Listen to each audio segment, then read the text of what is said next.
اولین نفری که بهش فکر کردم برای نقش مالک، چون این نقش بسیار بی‌نظیر بود به نظرم و مکبث بود دیگه و من قرار بود مکبث رو بسازم.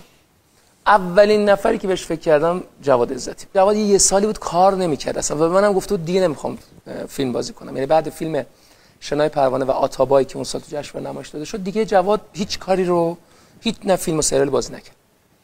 من بهش گفتم جواد بیا این همون نقشیه که تو باید بازی کنی، کس دیگه از پس این نقش سخت بر بیاد.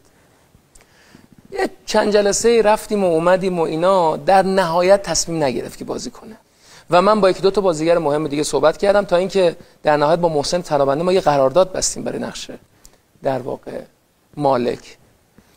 ولی حالا انگار قسمت جواد بود، چون مدت کوتاهی بعد ما بحث ساخت سریال پایتخت پیش اومد و محسن علیرغم که تا آخرین لحظات منتظرش بودیم که با ملحق بشه متاسفانه نشد که بیاد و محسن نشد. من دوباره زنگ زدم به جواد، گفتم جواد یه همچین مشکلی پیش اومد، محسن رفت.